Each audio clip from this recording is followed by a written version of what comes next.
Piala AFF pertama kali diadakan pada tahun 1996 dengan nama Piala Tiger dan diikuti oleh 10 negara dari anggota ASEAN. Indonesia sendiri sejauh ini belum pernah merasakan gelar juara. Padahal Indonesia menjadi negara yang cukup sering tampil di partai final, yaitu sebanyak 6 kali sejak tahun 1996. Sepanjang berjalannya kejuaraan Piala AFF, sempat terjadi beberapa aksi kontroversi yang menyelimuti kejuaraan sepak bola terakbar Asia Tenggara ini.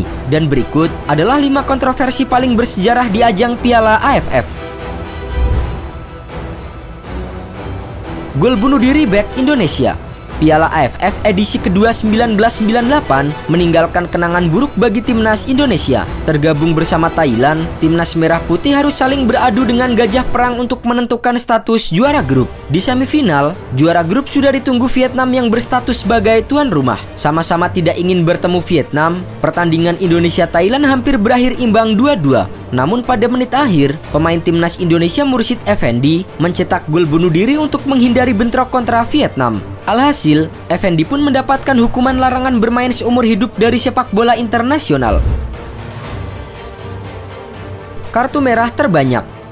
Timnas Myanmar mampu membuat kejutan di Piala AFF tahun 2004 yang berlangsung di Singapura. Untuk pertama kalinya, Myanmar berhasil melaju ke babak semifinal dan bertemu dengan tuan rumah di Stadion Nasional Singapura. Sempat berada di atas angin dengan unggul 2-0, mimpi Myanmar untuk tampil di final saat itu seketika pupus setelah Singapura berbalik unggul 4-2. Hal itu dikarenakan 3 pemain Myanmar harus diusir wasit hingga akhirnya Myanmar kalah agregat 5-8. Penalti Singapura. Singapura menjadi tim tersukses kedua di Piala AFF setelah Thailand dengan 6 gelar juara.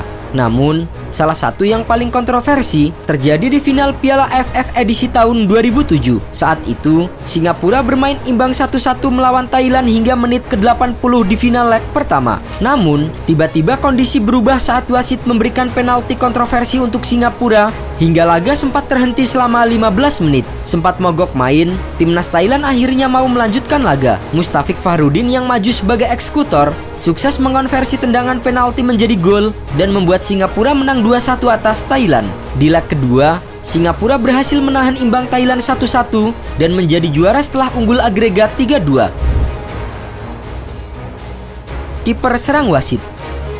Pemain Myanmar kembali berulah. Kali ini terjadi di Piala AFF edisi tahun 2008. Saat itu, Myanmar bertemu Singapura di babak penyisihan grup dengan skor akhir 2-1. Yang membuat para pemain Myanmar berulah adalah saat Singapura berhasil menggandakan keunggulan melalui tendangan bebas yang diambil dengan cepat. Para pemain Myanmar termasuk sang kiper Aung Aung Oh sangat marah karena wasit membiarkan Singapura mengambil tendangan bebas dengan sangat cepat. Lantas, kiper Myanmar berlari dan mendorong wasit dari belakang. Sang kiper pun diberi kartu merah dan Singapura memenangi pertandingan tersebut. Laser Malaysia. Timnas Indonesia berpeluang besar meraih gelar juara AFF pertama mereka di tahun 2010. Bertemu Malaysia yang pernah dikalahkan di babak penyisihan, timnas merah putih justru dibuat kalang kabut saat melawat ke Stadion Bukit Jalil di leg pertama babak final. Supporter Malaysia mengarahkan sinar laser kepada kiper timnas Indonesia Markus Haris Maulana dan mengganggu penglihatan dari sang kiper. Indonesia pun dipaksa menyerah 0-3 pada laga tersebut. Hasil pertandingan ini sangat membantu Malaysia meraih gelar juara karena di leg kedua hanya kalah 1-2 di Stadion Utama Gelora Bung Karno.